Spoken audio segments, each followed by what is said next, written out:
Bueno, vamos entonces a comenzar con el, el comentario de la parashá número 48, que se llama Shoftim en hebreo.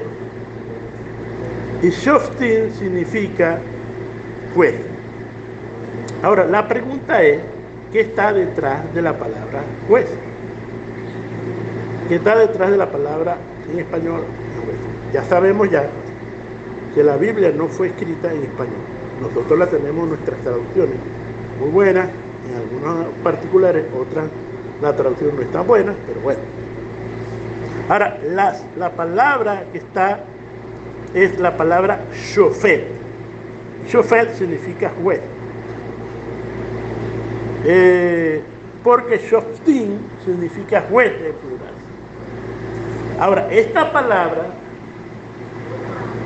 tiene una raíz en la palabra shafat, que significa hacer. Por lo tanto, shofet, que es un juez, desde el punto de vista hebraico, es un juez que su función jurídica es juzgar entre dos partes en disputa y ayudarles a llegar a un acuerdo. Eso es lo que es un juez en hebreo. Ahora, en hebreo a veces se juega con las palabras y a veces las palabras tienen raíces. Y ahí está la palabra mishpat, ya a lo mejor han escuchado la palabra mishpat, y mishpat significa decretos de tipos civiles, éticos y que traen justicia. ¿Por qué? Porque tienen las mismas letras de la palabra shofet, mishpat, y shofet tienen las mismas palabras. Esto es para dar honor al no. Pero ya vamos a ir a profundizar, porque va más allá de shoftim, va muchísimo más allá de lo que acabamos de ver. Ya sabemos que estamos hablando de juez, o de juez. ¿Cuál es el tema de toda esta parashá? Primero, asignar en todas las ciudades jueces y policías. Se habla sobre la ley de los reyes y de la asignación de un rey. También está de escribir 2 Torah y tener una Torah para estudio. Y vemos aquí los derechos de los levitas y los coanim.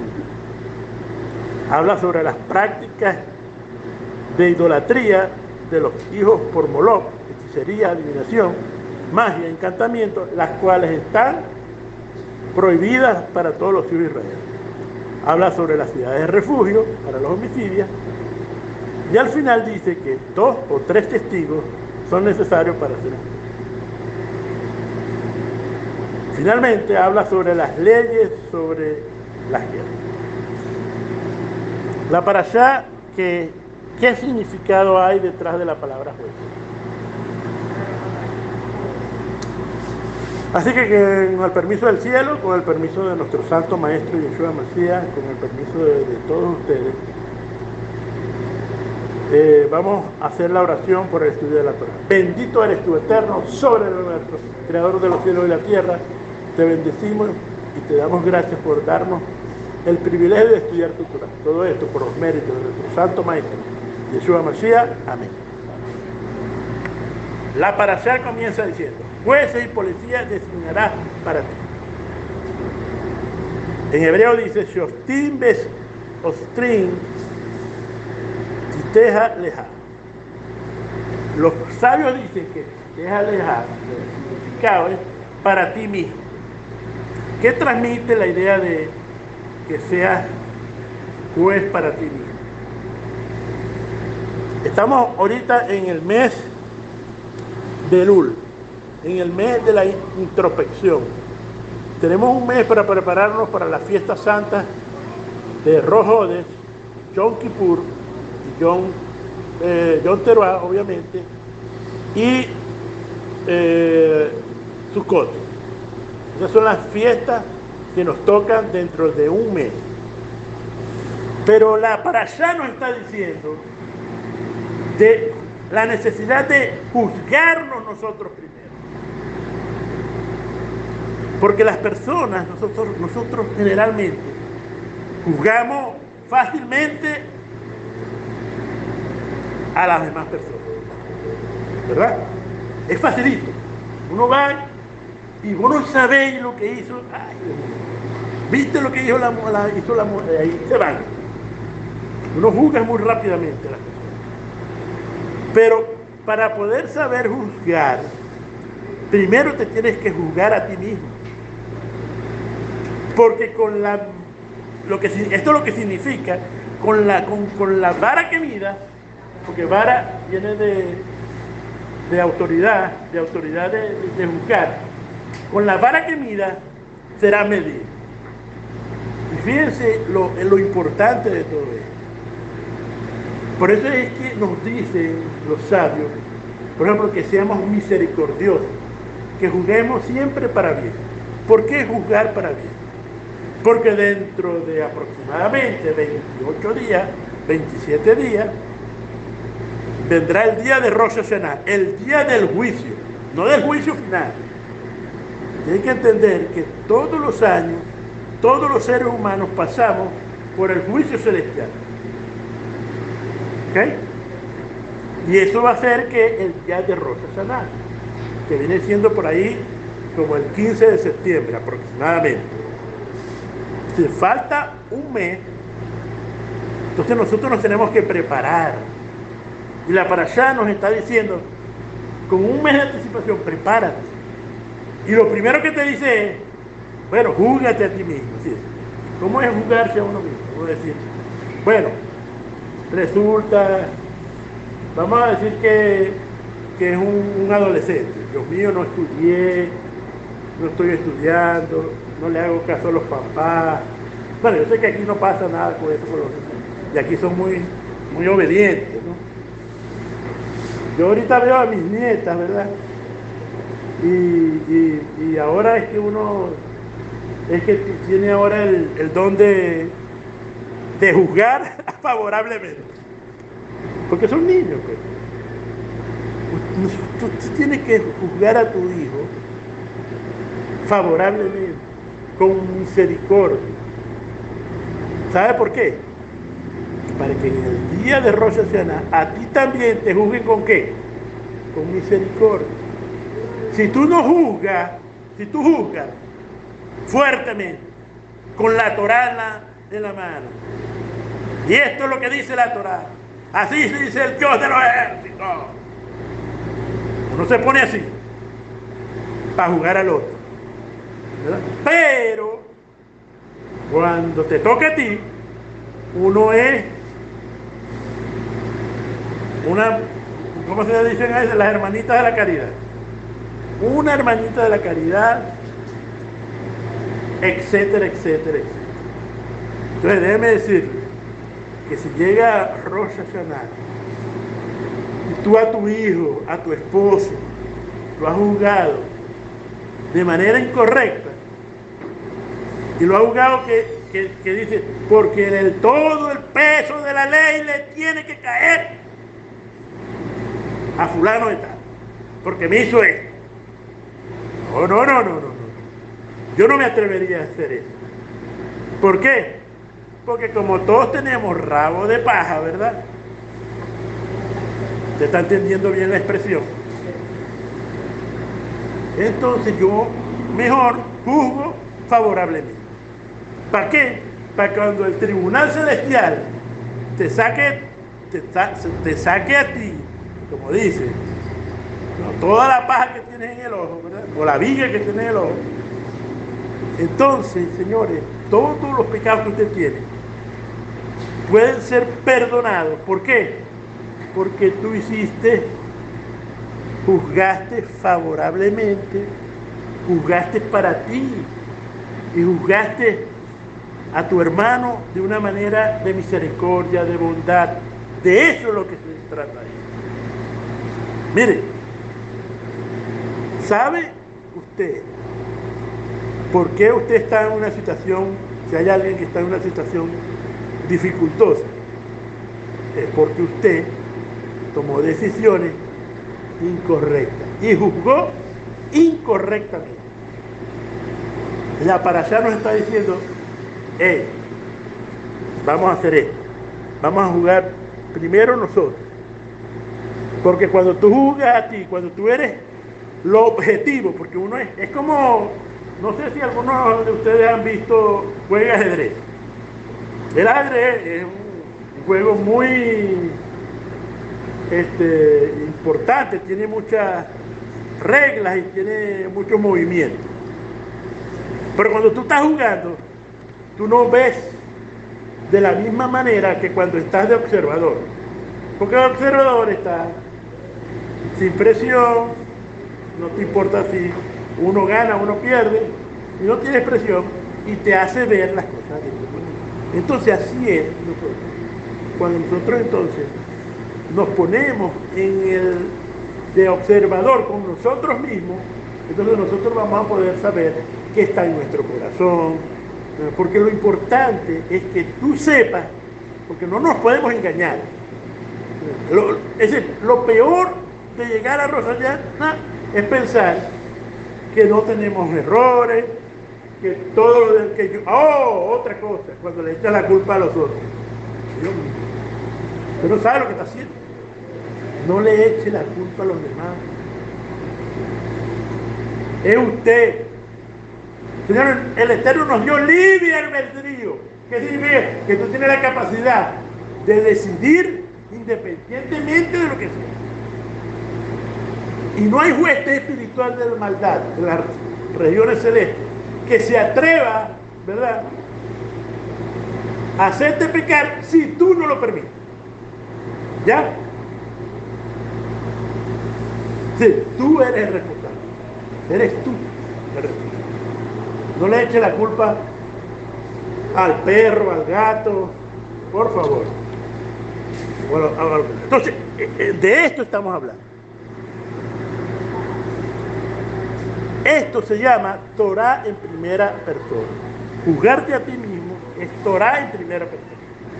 Porque cuando uno lee, dice, Dios mío, este versículo es para la esposa mía. ¿Verdad?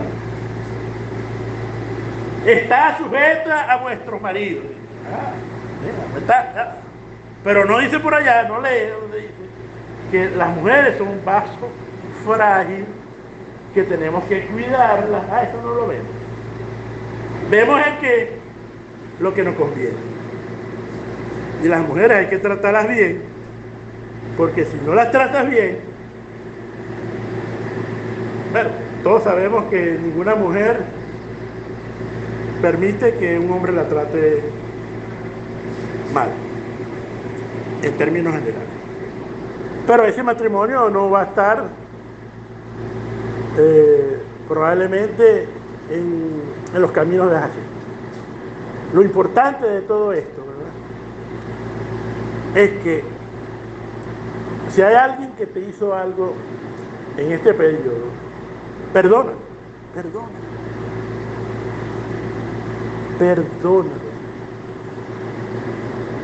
No se vengue. Perdona. Porque parece mentira. El perdón no es para la otra persona, es para ti. Y cuando tú perdonas, ¿qué va a pasar el día de Rosh Hashanah? Que te van a perdonar.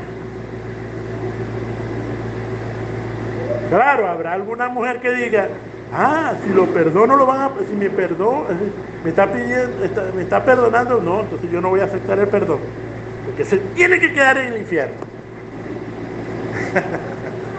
Ese no es el corazón que debemos tener. Por lo tanto, señores, la parashá nos habla de esto. De alguna manera, ser jueces, es decir, esto quiere decir que todos tenemos la capacidad de juzgar. Ahora, ustedes me dirán, Morel, ¿dónde está sacando, verdad, la conexión en el tema del nombre con lo que usted va a decir ahora, que es cuál es el verdadero significado de juez? Salmo 82:6 nos dice: y vosotros sois dioses, y todos sois hijos del Altísimo. Vosotros sois dioses, Esa es la traducción en qué? En español. Ahora, ¿qué dice en hebreo? En hebreo está la palabra Elohim. Ahora, ¿qué? Elohim, Dios. La traducción no es que está mala, pero en hebreo te da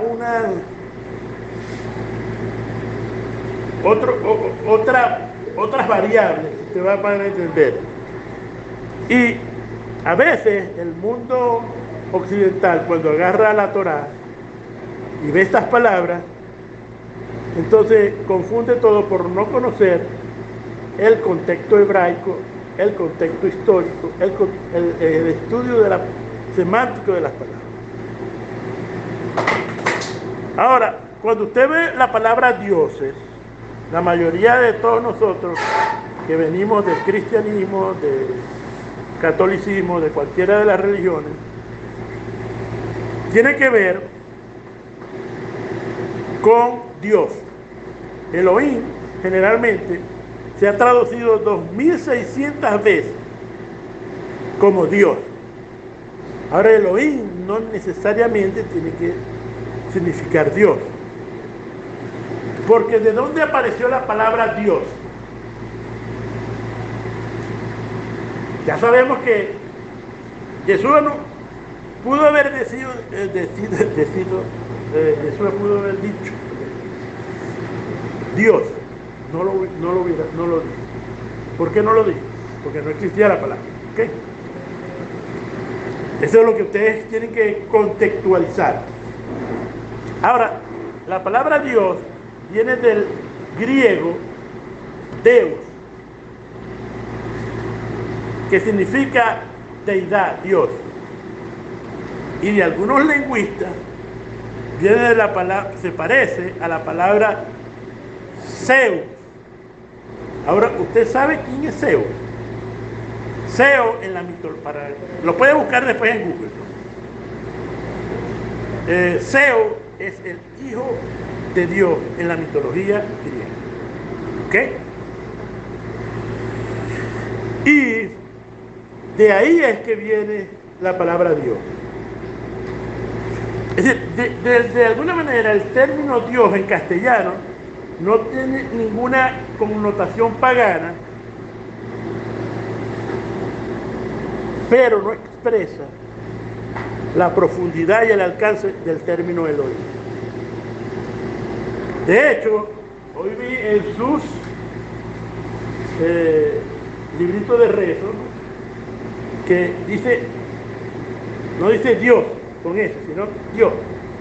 Hay otras traducciones que hacen la D, el apóstrofe, la O y la S. En el caso se puede ver ahí que no dice Dios, sino que dice Dios. ¿Okay? Pero esto es para no referirse, al Dios Zeus. Lamentablemente, al desconocer el contexto hebraico del significado de Dios, ¿verdad? Se puede decir que en la esencia, cuando vemos la palabra Dios, es Dios creador. Eso fue lo que quisieron. Sin embargo, a través de los siglos, ¿no?, empezaron a tener una connotación de la palabra Dios como ¿qué? Como una deidad. Como una deidad. Entonces, por eso es que nosotros usamos la palabra Hashem, Adonai, Elohim, Eloa, El, etcétera, etcétera, etcétera, para referirnos a Dios. Ahora, déjeme decirle, escuchen bien, que ninguno de estos nombres representa realmente la plenitud del Eterno. Ninguno de los dioses. De las palabras, ni Elohim, nada, absolutamente nada, pertenece, es decir, al nombre de Dios. ¿Cuál es el nombre de Dios? Bueno, resulta que hay unas palabras que se Yud Hei Vav Hei, que son 4 letras, que es el tetragrama Tom, que significa el nombre de Dios, pero eso significa que Dios es un Dios misericordia y de justicia. Eso es lo que significa. Y ese es el Dios que es la manera como Dios se manifiesta más en nosotros. Pero ninguno de los nombres, todos estos son adjetivos de los atributos de Dios. Entonces hay que tener en cuenta que Elohim en hebreo significa una persona que tiene autoridad de parte del Eterno para realizar un trabajo en específico para él. Generalmente hay tres tipos de personas. Ahora, sí, Elohim a veces sí se refiere al Eterno. Se refiere al Eterno de Israel en la plenitud de su poder, de su justicia y de gobierno. El Todopoderoso. Elohim se podría decir que es todopoderoso. Pero sería uno de los atributos de Dios. Porque déjeme decir, el Eterno es tan grande, el Eterno es tan poderoso, que no cabe aquí en la tierra, el nombre menos. Es decir, ponerle un nombre al Eterno sería minimizar su gran poder. Lo que podemos ver son los atributos del Eterno. Como Adonai Sebaot. ¿Qué significa Adonai? Es el atributo de que es el Dios de la guerra, de los ejércitos. Adonai Rafa.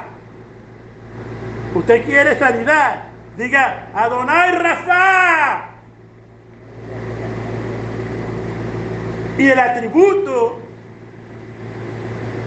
ahí, cuando usted dice esto con todo su corazón, con todo su alma, con toda su mente, cuando usted necesita que alguien sea sanado, entonces nombre el Adonai Rafa, que viene de refuá. Por eso que decimos refuá Shelemá, que significa curación completa. Por lo menos hay 72, hay más, pero los más importantes son 72 nombres del Eterno, que no es el nombre de él, sino los atributos de él. Ahora, se refiere también al hombre, que son personas como jueces, gobernadores, magistrados. Puede ser un Elohim, un Dios. Y en el caso de los ángeles, hace una referencia, cuando un ángel se le dice Elohim, es que recibe la autoridad de parte del Eterno para ejecutar una tarea en específico. Por lo tanto, Elohim significa mayormente gobernante, juez, representante de Dios, con autoridad de poder y majestad, en persona o ángeles, o como dijimos, al Eterno, para referirse que es todopoderoso. En Salmo 82:1 dice, Elohim se refiere a juez supremo. Dice, Elohim, Dios, como se ha traducido, ocupa en sus lugares en su congregación y él juzga en medio de los jueces. Ahí vemos ya como Dios juez. Dice en Génesis 18:25, Hashem es el juez sobre toda la tierra. Y ese es uno de sus atributos. Mire, como hemos visto, Elohim viene de la palabra Eloah. Y Eloah significa poderoso o todopoderoso. Elohim, que es una figura de construcción, una pluralidad de majestad, para darle majestad a la persona que se le está hablando. Por lo tanto, cuando decimos Elohim, estamos usando una figura de construcción en el argot de las del idioma semántico hebreo, para decir que eso es grande, que eso es... Cuando usted vea la pluralidad de género, tres palabras como Eloah, El y Elohim son utilizadas para referirse siempre al Todopoderoso y que se ha traducido como Dios. Ahora, Elohim no es un nombre propio, como ya lo dije, sino es un título que indica un atributo del Eterno. No tiene que ver realmente con divinidad, porque creemos que cuando decimos dioses es una divinidad, no tiene que ver con divinidad propiamente dicho, sino con la posición y el poder asignado a una persona, en otras palabras, el atributo, no la naturaleza. ¿Cuándo aparece por primera vez en las Escrituras la palabra Elohim? Dice, en el principio creó Dios los cielos y la tierra. Detrás de la palabra Dios está la palabra Elohim. Ya sabemos que la mayoría dice Dios. Entonces la gente piensa que Dios creó los cielos y la tierra. Resulta que no fue Dios, sino fueron Elohim. Fueron ángeles que representaban al Eterno para crear los cielos y la tierra. Ustedes, ¿y por qué Dios mismo no creó? Porque es que no puede. Es tan poderoso que donde llega se destruiría todo. Tiene que mandar emisarios. Tiene que mandar emisarios. Fíjense que en español cuando dicen Dios, cuando usted la ve en mayúscula, significa el Dios creador. Pero cuando está en minúscula, significa otro tipo de Dios. Ahora, en hebreo no hay mayúsculas ni minúsculas. Entonces, por lo tanto, este tipo de concepto gramatical no existe en hebreo. Así que, por lo tanto, aquí hay ángeles que reciben autoridad de parte del Eterno para ejecutar una tarea para crear los cielos y la tierra. Mire, para que usted vea todo esto, dice así: hagamos al hombre a su imagen y semejanza. La pregunta es, ¿qué dice? Hagamos. Ahora, hagamos está aquí en singular o en plural. Está en plural. Es decir, pareciera que le estuviera hablando a varios. Le estaba hablando a los Elohim, a aquellas personas, a aquellos ángeles que estaban dispuestos, y dijeron, hagamos al hombre a su imagen y semejanza. Ahora, ¿cuál es la imagen y la semejanza? Porque el hombre, número uno, es el único ser en el mundo que puede hablar. No hay otro animal, no hay otro ser en el mundo que pueda hablar sino el hombre. Capacidad de hablar. Por lo tanto, es el único que se puede comunicar con el Eterno. Segundo, como tiene capacidad de hablar, es el único que tiene capacidad para juzgar. Por lo tanto, cuando dice que el hombre fue a imagen y semejanza, es porque tú tienes las características de hablar y de juzgar. Ahora, cuando Yeshua nos dice, vosotros sois dioses, ya entendemos que detrás de esta palabra está la palabra Elohim, y nos estaba diciendo que teníamos capacidad de juzgar. Todos los seres humanos tenemos la capacidad de juzgar, tanto primero por todo lo que somos, primero como jueces y también como jueces para otras personas. Por lo tanto, señores, cuando el Eterno en Salmos 82:6 nos dice que vosotros sois dioses, ¿verdad? Y todos son hijos del Altísimo, la palabra hijos del Altísimo, detrás de esta palabra está Ben Elohim. ¿Y qué significa Ben Elohim? En sentido general, es un hijo de Dios que tiene o un título que se le aplica a todo aquel que ejerce una función de representar al Eterno. Es lo que se conoce como la agencia divina, es decir, aquellas personas que representan al Eterno aquí en la tierra. ¿Quiénes son ellos? Los ángeles representan al Eterno en la tierra. Los jueces de Israel representan al Eterno aquí en la tierra. Un rey de Israel es el representante de Dios aquí en la tierra. Personas con capacidad, una autoridad como jueces, gobernantes, todo el que tenga una posición de revelancia. Bueno, tiene que ver específicamente con eso. Y por supuesto, en especial, muy en especial, Ben Elohim, es decir, Hijo del Dios Altísimo, se le dice al Mesías como un rey ungido. Entonces, por supuesto, cuando nosotros vamos a la cultura greco-romana y vemos el significado de Hijo de Dios, aquí tiene otro significado. Porque ese fue un título dado al César romano para indicarnos no la función imperial, sino el origen divino de los emperadores.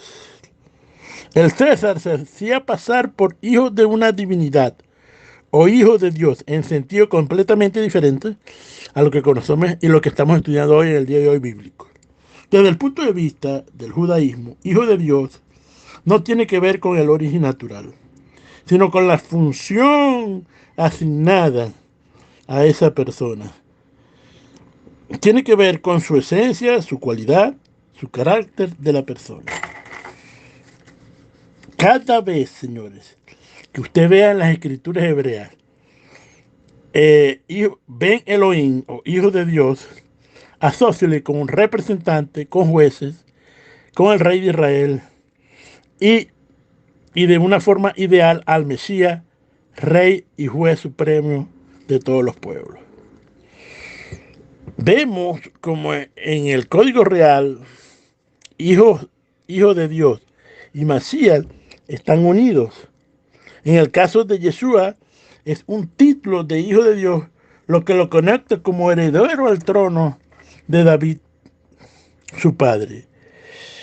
Hijo de Dios o Ben Elohim es un título mesiánico, solo reservado para una persona especial que habría de ser elegida y separada, ungida y glorificada por el Eterno mismo, para sentarse por siempre en el reino prometido de David. Por lo tanto, decir hijo de Dios y Mesías juntamente son dos términos íntimamente relacionados. En el Código Real se hace evidente en Mateo 16:16 dice, tú eres Mashiach, el Hijo del Dios viviente. En Mateo 26:6-3 dice, Mesías e Hijo de Dios. En Lucas 4:45 dice, Hijo de Dios y Mesías. Por lo tanto, vemos que podemos ver como el título de Hijo de Dios es usado sinónimo como de Mashiach, señores. ¿No? Por eso es que decían, también muchos salían de demonios gritando y diciéndole, los demonios le decían a Yeshua, tú eres el Hijo de Dios. Pero arrepentiéndoles no les permitía hablar porque sabían que era el Mesías. Lo que le quería decir era que tenía autoridad para sacar demonios.